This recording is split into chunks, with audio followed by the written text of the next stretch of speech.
కానీ నేను ఒకటి అబ్జర్వ్ చేసిన, మనకి గుడ్ అయితే అన్ని సైడ్లకైనా గుడ్ అవుతుంది, మనకి బ్యాడ్ అయితే అన్ని సైడ్ల నుంచి బ్యాడే అవుతుంటుంది. ఏందో మళ్ళా. సో కరెంట్లీ మన బ్యాడ్ టైం నడుస్తుంది. ఒక సర్వైవ్ కావాలన్నమాట. దీన్ని సర్వైవ్ అయితే గుడ్ టైం వస్తుంది.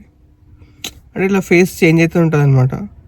ఈసీజీ మెషిన్ల గ్రాఫ్ లెక్క మనది ఇట్లా పైకి కిందికి పైకి కిందికి ఉంటుంది. ఒక స్టే లెక్క చక్కగా ఉండదు లైన్. ఏం చేసినామంటే కొన్ని రోజుల కింద punch EV car test drive చేసిన. మస్తు అనిపించింది నాకు. అంటే ఎలక్ట్రిక్ కార్స్లో ఒక స్పెషాలిటీ ఏంటంటే పికప్ మస్తు ఉంటుంది. ఇట్లా యాక్సిలరేటర్ నొక్కగానే పక్కకు ఉన్నట్టు ఇట్లా వెనకకి వెళ్ళిపోతాడు స్పోర్ట్స్ మోడ్లో. ఆ ఫీల్ బాగుంటుంది యాక్చువల్లీ. మనకి స్పోర్ట్స్ కార్లలో అలాంటి కార్లలో వస్తుంది ఆ ఫీల్. అది ఎలక్ట్రిక్ కార్లలో వచ్చేస్తుంది ఆ పికప్ వల్ల. ఇంకోటి ఏంటంటే పంచ్లో వెంటిలేటర్ సీట్లు ఉన్నాయి. ఆ వెంటిలేటర్ సీట్లు ఇక మనకేమో ఇక గిసంటి సీట్లలో కూర్చున్నాం. అసలు వెంటిలేటర్ సీట్లు అప్పటి వరకు ఎప్పుడు కూర్చోలేదు. ఆ పంచి టెస్ట్ డ్రైవ్ చేసినప్పుడే లైఫ్లో ఫస్ట్ టైం వెంటిలేటర్ సీట్లు ఎట్లుంటాయో తెలిసింది. లేకపోతే ఎండకి మొత్తం ఇట్లా ఈపు పచ్చి అయిపోతుంటుంది ఏసీ ఉన్నా అని కూడా.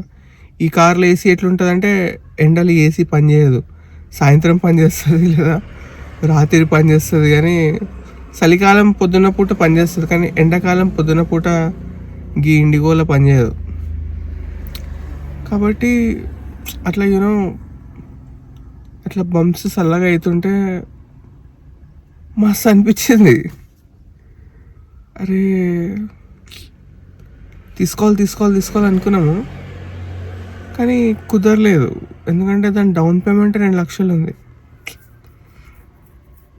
నేను ఏదో తీసుకుంటాను లెక్క ఒక తెలిసిన అతను ఉంటే కాల్ చేసి బ్యాంక్కి ఇట్లా కార్ తీసుకుందాం అనుకున్నా అంటే టక్ ప్రాసెస్ చేయించేస్తుండే ఆయన. లేదు ఇప్పుడే కాదు, ఒక 1 మంత్ తర్వాత డెలివరీ అంటే, సరే సార్ అప్పుడే చేద్దాం, మరి వద్దు ఇప్పుడే, అప్పుడు చెప్పండి అని అన్నాడు.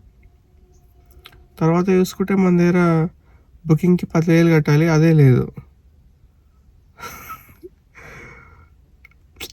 టెస్ట్ డ్రైవ్ చేయడానికి వెళ్ళి మనం బండి చూసి మాట్లాడడానికి డబ్బులు అక్కర్లేదు కదా, బుక్ చేయాలంటే కావాలి.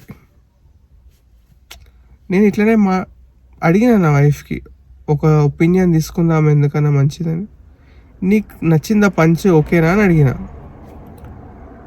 నేను ఎక్స్పెక్ట్ చేయలేని ఆన్సర్ ఇచ్చింది నా వైఫ్. ఏమన్నానంటే తీసుకుంటున్నాం మంచి కారు తీసుకుందాం కదా, కరువు తీసుకుందామని అన్నది. నేను ఎక్స్పెక్ట్ చేయలేదు. అంటే మనకి ఎట్లా ప్రాబ్లమ్స్ ఉండేటి ఎప్పుడు ఉంటూనే ఉన్నాయి. అంటే మేము రిలేషన్లోకి వచ్చి ఒక 9 ఇయర్స్ అయిపోతుంది. 9 ఇయర్స్ అయిపోయింది ఆల్మోస్ట్. 2017 నుంచి 9 ఇయర్స్ అయింది. అయితే అతను అన్నది మనకి ఎప్పుడు ప్రాబ్లమ్స్ ఉంటూనే ఉన్నాయి, కాబట్టి మంచి కార్ తీసుకొని మేనేజ్ చేసుకుందామంట. నేను కరువు తీసుకుంటే 25,000 ప్లస్ అవుతుంది ఈఎంఐ.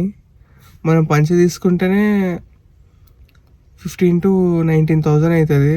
అదే ఎఫర్ట్ చేయలేము. ఇంకా నువ్వు కరువు అంటే ఇక అది అవుట్ ఆఫ్ బడ్జెట్, నీకు అంతగానం లోన్ కూడా రాదు. నీకున్న శాలరీకి మనకు ఆల్రెడీ ఉన్న ఈఎంఐలకి ఆ కారుకి లోన్ వచ్చుడే ఎక్కువ అంటే ఇక అని చెప్పి సైలెంట్ అయిపోయింది. బట్ ఈ ఒక్క విషయంలో నాకు నా వైఫ్ బాగా నచ్చింది. ఎందుకంటే ఈఎంఐ తనే కట్టలేమని తెలుసు, బట్ స్టిల్ ఒక మంచి ప్రోడక్టే తీసుకుందామని అనుకుంది. నేను మా నాన్నకి ఎప్పుడు సఫారీ కొందామని చెప్పినా అని కూడా మా నాన్న అంత పెద్ద కారు ఎందుకు అని అన్నాడు. నేను తీసుకోగలిగినప్పుడు కూడా తీసుకోలేదు.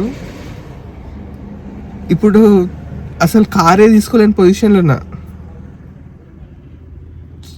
సో నేనేం చెప్పాలనుకుంటున్నా అంటే థింక్ బిగ్. అట్లీస్ట్ ఆ థాట్స్ని రిస్ట్రిక్ట్ చేయొద్దు. నేనేం కారు కొనింటే మా నాన్న డౌన్ పేమెంట్ ఇయ్యడు, కానీ వాళ్ళ అంటే చాలామంది మైండ్ సెట్ అట్లనే ఉండిపోతుంది. వాళ్ళు ఎక్కువ ఆలోచించరు. ఎవరైనా మంచిగా పెద్దగా ఆలోచిస్తే వాళ్ళని ఆలోచించనియరు. What is the point of even living if you can't even able to think big dude. నేను వెళ్ళి మా నాన్నకి డాడీ సఫారీ తీసుకుందామని చెప్తే మా డాడీ తీసుకో, డిస్కవరీ తీసుకునేలాగైతే చూడు, అదైతే ఇంకా మంచిగా ఉంటుందని చెప్పి చెప్పాలి. కానీ మనకు సఫారీ ఎందుకు, మనకు ఆల్టో సరిపోతుంది, మనకు టియాగో సరిపోతుంది అని చెప్పి మనల్ని రిస్ట్రిక్ట్ చేస్తూ ఉంటే మనం ఇక్కడనే ఉండిపోతాం. Think big, grow big, grow rich అన్నట్టు ఉండాలి. అంతేగాని ఉన్నంతలనే బతుకుదాము, ఇంతలనే ఉందాము, ఇట్లయితే కష్టం గ్రో కావడం.